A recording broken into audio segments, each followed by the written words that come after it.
Assalamu alaikum students. Last day we are discussing about the digestion. The portion which is present below the cardiac portion is known as pyloric portion.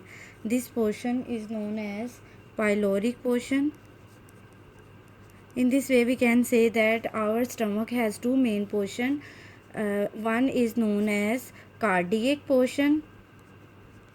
This portion is present immediately after esophagus and other portion is known as pyloric portion. This portion is present after cardiac portion. Now we have studied about sphincter. अब हम sphincter के बारे में पढ़ेंगे. Sphincter जो है वो क्या होते हैं. एक्चुअली जो स्फिंक्टर्स हैं ये ओपनिंग होती हैं. Openings which are guarded by wall. Which are guarded by walls. ये जो है ये ओपनिंग्स होती हैं जो कि वॉल्स के ज़रिए इनकी क्लोजिंग ओपनिंग को कंट्रोल किया जाता है. We can say that which are guarded by walls or muscles. Here we will see the structure. There is a sphincter between esophagus and cardiac portion. This sphincter is known as cardiac sphincter. ये वाला जो है esophagus और cardiac portion के दरमियान में जो sphincter होगा इसको हम बोलेंगे cardiac sphincter. ये स्फिंक्टर क्या काम करता है कि जब एसोफेगस कंट्रैक्ट होगा तो फूड को जो है वो कार्डिक पोर्शन में आने देगा, लेकिन जब कार्डिक पोर्शन कंट्रैक्ट होगा तो ये फूड के बैक फ्लो को स्टॉप करेगा. Similarly we will see there is a sphincter between pyloric portion and small intestine. यहाँ पे जो स्फिंक्टर होता है उसको हम बोलते हैं पाइलोरिक स्फिंक्टर. अब ये स्फिंक्टर क्या काम करता है कि फूड को स्टमक से स्मॉल इंटेस्टाइन में आने देगा, लेकिन स्मॉल इंटेस्टाइन से वापस जो है वो स्टमक के अंदर उसके बैक फ्लो को रोकेगा. तो there are two type of sphincters in our stomach. Sphincter जो है वो भी दो टाइप के हैं. एक जो है वो कार्डियक स्फिंक्टर है और एक जो है वो है pyloric sphincter.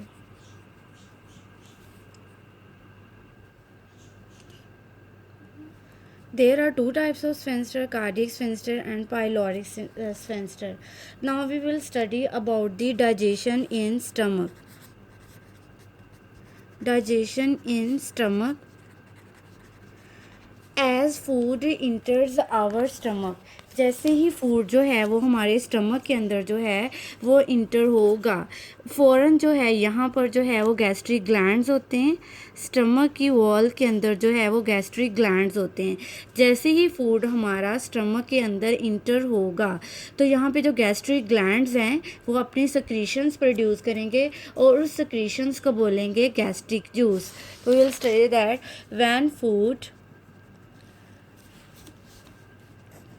when food enters stomach. जब फूड हमारा स्टमक के अंदर इंटर होगा तो होगा क्या कि वो जो गैस्ट्रिक ग्लैंड्स हैं which is present in the wall of the stomach produce gastric juice. Gastric gland जो है वो गैस्ट्रिक जूस प्रोड्यूस करेंगे. अब गैस्ट्रिक जूस के अंदर तीन कंपोनेंट होते हैं. एक जो है गैस्ट्रिक जूस के अंदर म्यूकस होगा,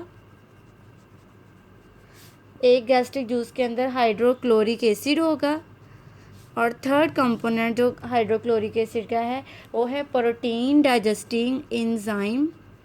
protein digesting enzyme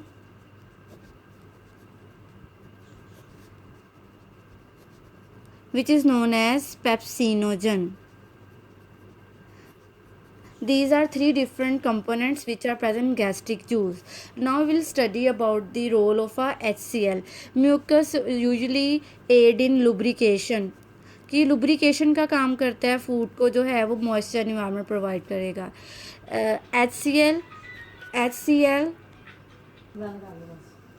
HCl has two important functions. One important function is that it can kill the microorganisms. कोई भी जर्म जो कि हमारे फूड के अंदर मौजूद है उसको जो है वो HCl मार देगा। Second most important function of HCl is it can convert pepsinogen. Pepsinogen is a protein digesting enzyme. It is in inactive form. HCl जो है वो इसको change कर देगा into active form which is known as pepsin. What is the function of a pepsin? Pepsin is an enzyme which can perform the function of protein digestion. It can digest protein. ये basically क्या काम करेगा, ये protein को digest कर देगा, किस में ब्रेक डाउन कर देगा, it can break down the protein into a shorter peptide chains. इसका ब्रेक डाउन कर देगा शॉर्टर पेप्टाइड चेन्स में. This is the digestion in our stomach. Next process which are performed in our stomach is churning. First is digestion, next process is churning. Churning is a process which is performed. It is basically a process in which food is further broken down. Churning is also performed in stomach. During this process food is further broken down. Food जो है वो मज़ीद उसको break down किया जाएगा stomach के अंदर ही. और सेकेंडली इस प्रोसेस के अंदर जो है हीट इज़ प्रोड्यूस्ड. इस प्रोसेस के अंदर जो है वो हीट प्रोड्यूस होती है. अब वो हीट क्या करती है, मेल्ट कर देती है फैट को. फैट कंटेंट्स जो भी हमारे फूड में होंगे वो मेल्ट हो जाएंगे. As a result after digestion, a churning process, the whole content of the food is converted into a soap like structure. हमारा जो फूड है, फूड के जो कंपोनेंट हैं वो चेंज हो जाएंगे into a soup like structure, soup like mixture which is known as chyme. अब वो काइम जो है स्टमक जो है वो कंट्रैक्ट होगा. स्टमक के कंट्रैक्ट होने से जो पाइलोरिक स्फिंक्टर, कार्डिक स्फिंक्टर है यहाँ पर ये वाला जो है, अब यहाँ से काइम जो है ये पाइलोरिक स्फिंक्टर जो है वो ओपन होगा और काइम जो है वो हमारा स्मॉल इंटेस्टाइन के अंदर जो है वो इंटर होगा. Now we study about digestion in small intestine.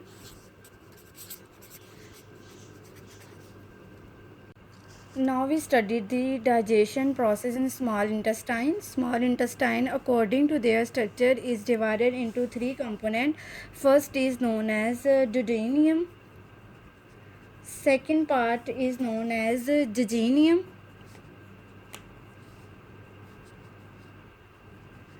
Third part is known as ileum. These are the parts of small intestine in which small intestine is divided. Now we discuss these parts in detail. First of all, we study about a duodenum. Duodenum is the first part of the small intestine. It is about 10 inches long. When food entered our duodenum, then three types of secretions are mixed in duodenum. duodenum के अंदर जो है वो तीन तरह की secretion जो है वो हमारे food के साथ जो है वो mix की जाएंगी. First secretion which is mixed in duodenum is bile.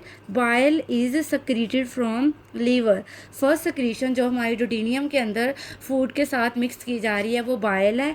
bile का कौन secrete कर रहा है, liver secrete कर रहा है. बाइल के अंदर बेसिकली जो है वो साल्ट्स होते हैं और वो साल्ट्स क्या करते हैं, लिपिड्स को डाइजेस्ट करते हैं. तो बाइल से बेसिकली कौन सा प्रोसेस परफॉर्म हो रहा है, इमल्सिफिकेशन. इमल्सिफिकेशन क्या है, एक ऐसा प्रोसेस जिसमें लिपिड्स के मॉलिक्यूल्स को सेपरेट किया जाता है. तो we can say that emulsification is the process in which lipids are digested. This process is performed by bile. Second secretion which is secreted in our duodenum is pancreatic juice. Pancreatic juice के अंदर जो है वो तीन different types के enzyme होते हैं. Pancreatic juice के अंदर एक जो है वो ट्रिप्सिन है, सेकंड जो है ट्रिप्सन जो है वो बेसिकली प्रोटीन को डाइजेस्ट करेगा। सेकंड जो पैंक्रियाटिक जूस का कंपोनेंट है वो है एमिलेज। एमिलेज जो है वो डाइजेस्ट करेगा कार्बोहाइड्रेट को। और जो थर्ड कंपोनेंट है पैंक्रियाटिक जूस का वो है हमारा लाइपेज, और लाइपेज जो है वो डाइजेस्ट करेगा लिपिड्स को।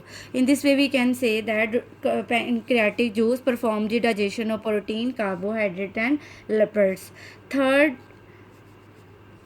secretion which is produced in our duodenum is intestinal juice. Intestinal juice is a third component which is secreted in our small intestine. It is also perform digestion of all kind of food.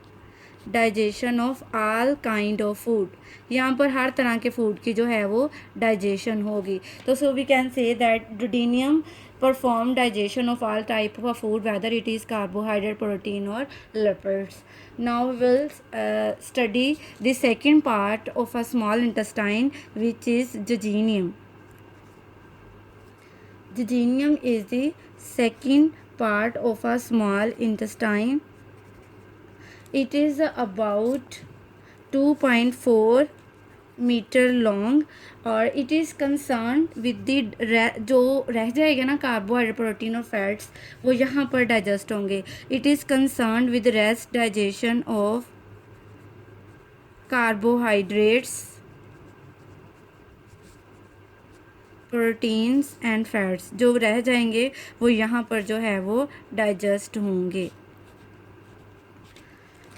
अब now we will study digestion process in the last part of intestine, which is ileum. Ileum is the third part of the small intestine. ये third part है हमारी small intestine का, और ये जो है इसकी लेंथ जो है round about it is about 3.5 metre long. Here ileum is mainly concerned with absorption. Digestion is completed up to jejunum. Digestion जितनी भी होनी है वो jejunum तक complete होगी। अब जो है वो absorption होगी। We will know that there are 3 components of our food which are absorbed. One is 3 component है जो कि हमारे फूड के एब्जॉर्ब होने हैं। एक जो ग्लूकोज शुगर हो जाएगा, one part is sugar, another part is lipids, and the last part which is absorbed is amino acid. These are the end product which is absorbed in our small intestines, third part ileum. Now we will study about the absorption of these process. In the structure of if we study the structure of our ileum, we say that there are circular folds. अब basically ilium का काम जो है वो absorption करना है, तो ilium के अंदर जो है वो सर्कुलर फोल्ड्स होते हैं। इन सर्कुलर फोल्ड्स को हम क्या बोलते हैं? विलाई बोलते हैं।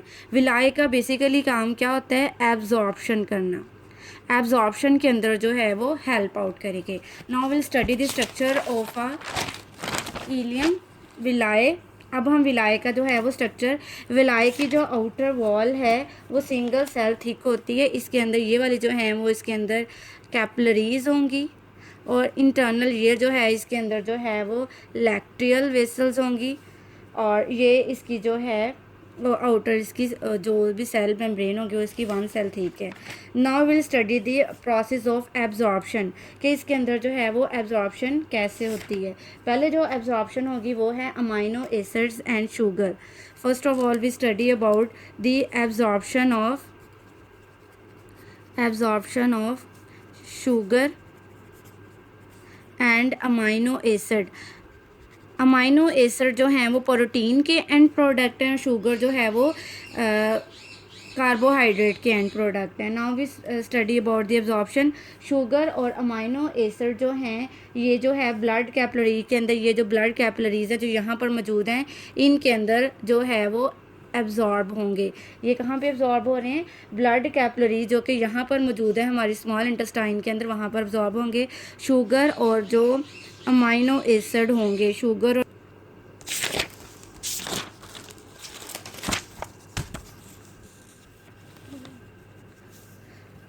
अब लीवर से जो ब्लड है वो हमारा फर्दर जो है वो हार्ट तक जाएगा with the help of hepatic when. पहले हेप्टिक पोर्टल वेन के ज़रिए आया, अब जो हमारा ब्लड है वो हेप्टिक वेन के ज़रिए लीवर से after removal of toxins hepatic when के ज़रिए ये जो ब्लड है ये हमारा जो है वो हार्ट तक जाएगा और हार्ट जो है फर्दर पंपिंग प्रोसेस को प्रोसीड करेगा। इस तरह जो है वो हमारे जो भी ब्लड के अंदर ग्लूकोज और अमाइनो एसिड्स एब्जॉर्ब हुए हुए होते हैं वो डिस्ट्रीब्यूट हो जाते हैं। Now we will study about the absorption of fatty acids. Absorption of fatty acids and glycerols both are the end product of fats. जब फैट्स डाइजेस्ट होंगे तो फैटी एसिड्स और ग्लिसरॉल जो है वो प्रोड्यूस होंगे। अब फैटी एसिड्स और ग्लिसरॉल जो है वो इसमें वो जो है वो लैक्टियल वेसल्स में, ये मैंने आपको पहले बताया था कि मिड के अंदर ये वाली जो वेसल्स है, ये वाली जो वेसल्स है इसको हम लैक्टियल वेसल्स बोलते हैं। इसके अंदर बेसिकली जो है वो लिपिड्स के जो एंड प्रोडक्ट हैं वो एक तो ग्लिसरॉल है, दूसरा फैटी एसिड्स है, वो यहाँ पे लैक्टियल वेसल्स में जो है वो एब्जॉर्ब होंगे। तो यहाँ पर जो है फैटी एसिड्स और ग्लिसरॉल्स, फैटी एसिड्स और जो हमारे ग्लिसरॉल्स हैं वो एब्जॉर्ब हो रहे हैं लैक्टियल वेसल्स में। लैक्टियल वेसल्स कहाँ हैं? विलाई के बिल्कुल सेंटर के अंदर जो है वो मौजूद हैं। अब लैक्टियल वेसल्स जो हैं वो यहाँ से लैक्टियल वेसल से जो हमारा कंपोनेंट होगा वो लम्फेटिक डक्ट के ज़रिए, लैक्टियल वेसल से हमारा प्रोडक्ट लम्फेटिक डक्ट के ज़रिए कहाँ चला जाएगा? ब्लड स्ट्रीम के ज़रिए, ब्लड स्ट्रीम में इंटर हो जाएगा और ब्लड स्ट्रीम से ये मटेरियल जो है वो हमारा हार्ट में जाएगा और हार्ट जो है वो फर्दर इसको प्रोसीड करेगा। Now will come to end of this topic.